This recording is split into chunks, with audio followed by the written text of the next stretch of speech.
शुरू होगी voting? Voting 7 बजे। 7 बजे से जी, शुरू होगी। जी। अभी कोई आया नहीं है?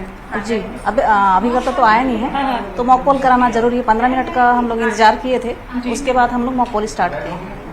और जैसे जो लोग आएंगे मतदान करने के लिए, चूंकि संवेदनशील इलाका है, तो यहाँ पर क्या वोटर्स के लिए वोटर्स के लिए मतलब यहाँ पर कि 2 किलोमीटर के अंदर आ जाए, और 2 किलोमीटर के अंदर हर जगह मतदान केंद्र बनाए गए हैं, और यहाँ पर अगर बात करें तो क्या सिक्योरिटी चेक वगैरह होगा, तमाम चीज़ें? जी मैम, जी, नशे के हालत में नहीं आना है। हाँ। और बहुत सारी सुविधाएं दी हैं, अच्छी सुविधाएं। तो यहाँ पर आप देखेंगे, ये देखिए, ये मशीन जो है वो आ चुकी है और इलेक्शन कमीशन ऑफ इंडिया ने भेजी हुई है। अभी जो है मॉक पोल चल रहा है, तब तक हम बात करते हैं। मैम, कैसे समझाया गया है, क्या ट्रेनिंग दी गई है पहले? जी मैम, ट्रेनिंग दी गई है। क्योंकि भाषा की भी एक दिक्कत होती, तो कौन कौन सी भाषा में ट्रेनिंग दी गई यहाँ के वोटर्स जो है? हिंदी, इंग्लिश में, और अपना स्थानीय भाषा से समझ के भी दिए हैं। हल्बी, गोंडी, टोला? नहीं, छत्तीसगढ़ी हल्बी से दिए हैं। जी जी जी। तो ये अभी यहाँ पर किस तरह से मॉक पोल? अभी मॉक पोल के लिए हम लोग मैं कंट्रोल यूनिट को जारी कर रही हूँ बैलेट, फिर मैं मॉक पोल के लिए बैलेट यूनिट को दबा रहे हैं। जी। तो ये अभी आप देखेंगे कि 2 स्टाफ और यहाँ पर मौजूद हैं, उनसे बात करते हैं। प्रत्याशियों को की जो है ये आप देख सकते हैं कि यहाँ पर जो है वो प्रत्याशी है, कवासी लकमा है, देवेंद्र तेतलाम है, मड़कामी मासा है, सोयम मुका है, चन्नारार मरकाम है, जगदीश नाग है और मनीष कुंजाम है, बीडी सोडी है। इनमें से कोई नहीं, यानी कि नोटा, पिछले आप उपचुनाव को देखेंगे तो नोटा जो है वो अपने आप में बहुत उसने इंपॉर्टेंट भूमिका निभाई थी, और बड़ी संख्या में हमने पिछली बार उपचुनाव में बताया था भानु प्रतापपुर में कि अंतागढ़ के अंदर किस तरह से नोटा में वोट पड़े थे। तो जाहिर तौर पर उस पर भी नजर रहेगी। जो कर्मचारी यहाँ पर मौजूद है उनसे बात करते हैं।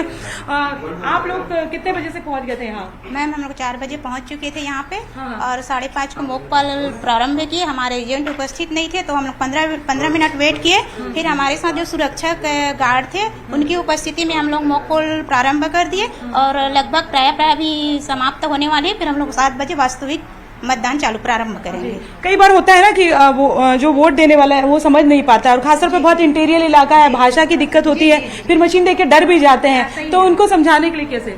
तो हम लोग मैम उनको यहाँ पे सीयू में जो मैम बैठे रहेंगे, वो बोलेंगे कि जब तक आप जिस बटन को दबा रहे हैं और आपका पर्ची में जिसमें दबाए हो, आप वीवीपैट में वो चित्र नहीं दिखता है, तब तक आप खड़े रहिए, और आवाज आती है तभी वहाँ से आप बाहर निकलिए करके उनको समझाएंगे।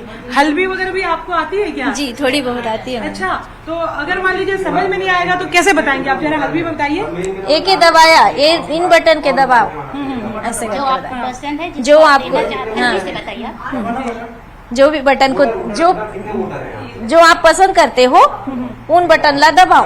अच्छा, इस तरह से आप बताएंगे। जी। तो ये पूरे जो प्रत्याशियों का वो है, और ज्यादातर लोग होते होंगे तो कई बार वो चेहरा नहीं पहचानते होंगे, छाप ही पहचानते होंगे। जी, छाप पहचानते हैं, छाप पहचान कर डाल लेते हैं। आप दोनों की ड्यूटी लगी है जी। यहाँ पर। बिल्कुल।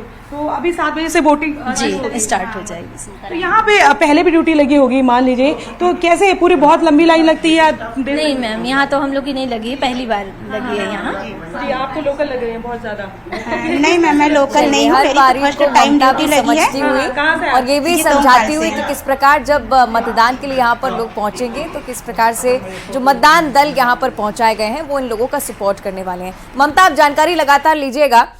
इस बीच हम युगल की ओर भी रुक कर लेते हैं। युगल, राजनांदगांव में आप मौजूद हैं और सबसे ज्यादा नजर आज इसी पर, क्योंकि रमन सिंह यहाँ से आते हैं, जीत का दावा भी बहुत सारे हैं, लेकिन बड़ी बात यह भी कि मौजूदा स्थिति में अगर आप देखें तो एक ही सीट बीजेपी के पास है। यहाँ पर बीजेपी के लिए चुनौती भी है, लेकिन मतदान परसेंटेज को लेकर जानना चाहेंगे। 2018 को लेकर क्या कुछ स्थिति थी, आज को लेकर क्या कुछ आपको अंदाजा है कि कितने प्रतिशत मतदान यहाँ पर पहुंच सकता है? युगल।